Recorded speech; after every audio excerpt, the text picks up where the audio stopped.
kenalin, kami dari kelompok 5 RBL yang terdiri dari Nama aku Tasnim Asyifa Wahyudi. Aku Alicia Rizani. Aku Kaisha Baradila. Aku Devi Dianti Putri Rahman. Aku Kaisha Sabita Islami. Aku Muhammad Ridwan Mulyana. aku Harizki Aulia Aku Muhammad Syamsuddin. akan mempresentasikan RBL kami mengenai konservasi energi. Selamat menonton.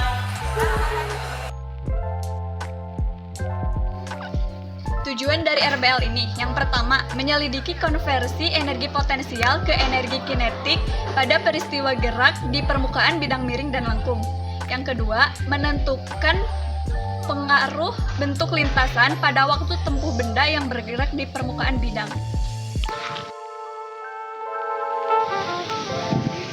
Hukum konservasi energi mekanik. Energi mekanik suatu sistem adalah penjumlahan energi kinetik dan energi potensial di dalam sistem tersebut. Pada suatu sistem terisolasi, di mana hanya ada gaya konservatif yang bekerja pada sistem tersebut, energi kinetik dan potensial berubah. Namun, energi mekanik dari sistem tersebut tidak berubah. Benda menggelinding tanpa slip jika gaya gesek yang bekerja pada titik kontak terhadap permukaannya adalah gaya gesek statis.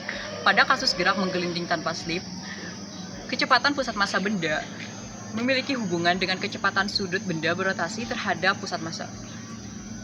Pada RBL ini kami menggunakan alat dan bahan sebagai berikut: karton, kardus, lakban, lem, infraboard, kertas lipat, kertas mas, bola tenis, bola bekel, kelereng, styrofoam butir, gunting, cutter, penggaris, spidol, dan yang terakhir handphone untuk merekam dokumentasi.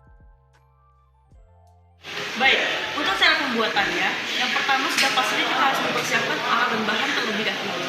Kemudian, siapkan kardus dan buat 4 segitiga siku-siku dengan tinggi 30 cm dan alas 50 cm. Ini untuk dua lintasan. Kenapa kita harus membuat kedua lintasan ini dengan tinggi dan alas yang sama? Karena agar posisi benda pada saat awal dan akhir itu tetap sama. Kemudian buat alas dan dinding, lalu direkatkan dengan segitiga siku-siku tadi menggunakan lakban atau lem. Pastikan lebar dari dinding dan alas itu tuh melebihi bola yang akan kita pakai. Kemudian untuk lintasan datar, kita menggunakan kardus tanpa dilekukan, tetap lurus. Kemudian kita juga bisa buat titik ukurnya. Kemudian sama halnya dengan kardus melengkung, kita tetap menggunakan kardus juga, namun dilengkungkan. Usahakan sebelum melengkungkan kardus untuk lintasan melengkung, kita buat terlebih dahulu titik ukurnya supaya nanti dalam pengukuran lintasan itu lebih mudah. Untuk selanjutnya akan ada penjelasan prosedur percobaan. Sekian. Untuk prosedur percobaan, langkah yang pertama itu ada membuat dan mengatur lintasan miring dan lengkung. Langkah kedua yaitu mengukur massa bola tenis, bola bekel, bola karet, dan kelereng. Langkah yang ketiga yaitu menempatkan bola tenis pada bagian ujung atas lintasan miring dengan ketinggian 30 cm. Kemudian, melepaskan bola tenis menuruni lintasan miring dan memastikan bola tidak menyimpang dari trek. Lalu, mencatat waktu gerak benda saat bergerak sejauh 15 cm, 30 cm, 45 cm, dan 58,3 cm menggunakan tracking video dan memasukkannya ke dalam tabel. Selanjutnya, menempatkan bola tenis pada bagian ujung atas lintasan lengkung dengan ketinggian yang sama, yaitu 30 cm. Lalu, melepaskan bola tenis menuruni lintasan lengkung dan memastikan bola tidak menyimpang dari trek. Lalu, mencatat waktu gerak benda saat bergerak sejauh 15 cm, 30 cm, 45 cm, dan 60 cm. Dengan menggunakan tracking video dan memasukkannya ke dalam tabel. Lalu ulangi langkah Langkah ketiga sampai dengan ke-8, masing-masing untuk bola bekel, bola karet, dan kelereng. Lalu selanjutnya yaitu meregresikan data jarak dan waktu gerak bola di lintasan miring dan lengkung. Untuk masing-masing variasi dengan waktu dalam satuan detik sebagai sumbu X dan jarak tempuh bola dalam satuan meter sebagai sumbu Y. Untuk mendapatkan koefisien regresi fungsi polinom order 2 dan fungsi jarak.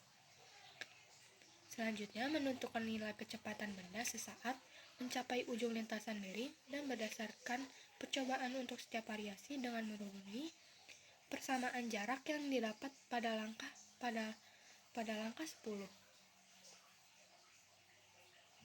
Lalu menentukan nilai kecepatan rata-rata bola pada lintasan miring dan lengkung berdasarkan percobaan untuk setiap variasi dengan memenuhi persamaan kecepatan yang didapat pada langkah 11. Lalu selanjutnya menentukan nilai kecepatan benda sesaat mencapai ujung lintasan miring dan lengkung berdasarkan teori. Lalu yang terakhir yaitu menentukan galat kecepatan benda sesaat mencapai ujung lintasan secara eksperimen terhadap kecepatan benda sesaat mencapai ujung lintasan secara teoritis.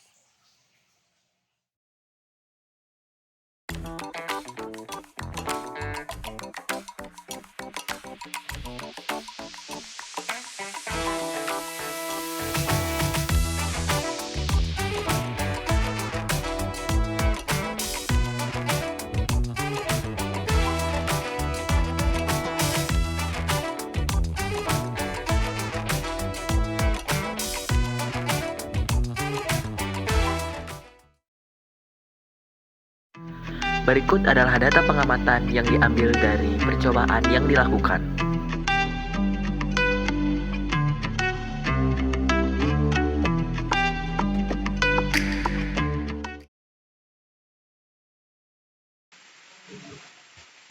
Nah, berdasarkan hasil data dan jarak dan waktu tempuh yang didapatkan, kita akan meregresikan data-data tersebut sehingga diperoleh nilai koefisien regresi kuadrat.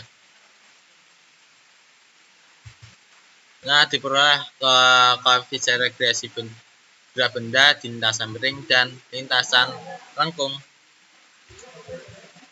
Nah, kita mencari koefisien tersebut untuk menentukan kecepatan benda saat mencapai ujung lintasan dengan menurunkan persamaan jarak tempuh menjadi V sama dengan B plus 2CX. Nah, dengan V adalah kecepatan benda saat tiba di dasar dan C adalah waktu benda saat tiba di ujung lintasan. Nah, dapat dilihat kecepatan benda saat mencapai ujung lintasan miring secara eksperimental dan lintasan lengkung secara eksperimental. Nah, kita juga menganggap benda ini bergerak lurus berubah beraturan dalam selang waktu yang telah didapatkan untuk lintas base secara lintasan miring dan lintasan lengkung. Sehingga dengan menurunkan persamaan kecepatan, kita akan mendapatkan kecepatan rata-rata. Nah, kita juga menghitung kecepatan benda saat tiba di ujung lintasan secara teoritis dengan menganggap benda itu tidak slip saat bergerak. Sehingga diperoleh kecepatan benda sesaat mencapai ujung lintasan lengkung dan lintasan miring secara teoritis. Serta kita juga akan mendapatkan galat kecepatan benda sesaat mencapai ujung lintasan hasil percobaan dengan hasil secara teoritis. Pembahasan. Nah, berdasarkan hasil percobaan yang telah dilakukan, terdapat perbedaan kecepatan benda saat mencapai ujung lintasan dengan hasil eksperimen dan hasil perubahan secara teoritis.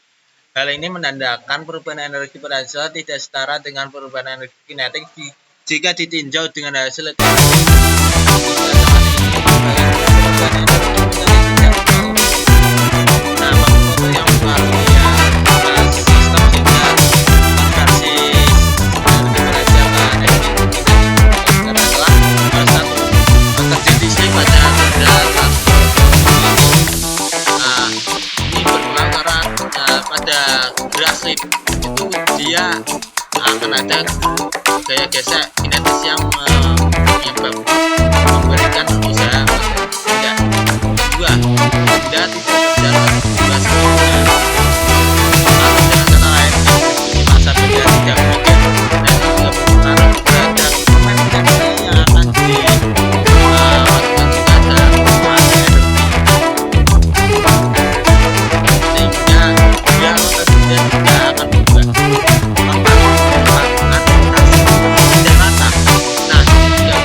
ada batasan itu frame rate per second, sehingga bukan adanya perbedaan waktu yang dicatat dengan waktu yang sebenarnya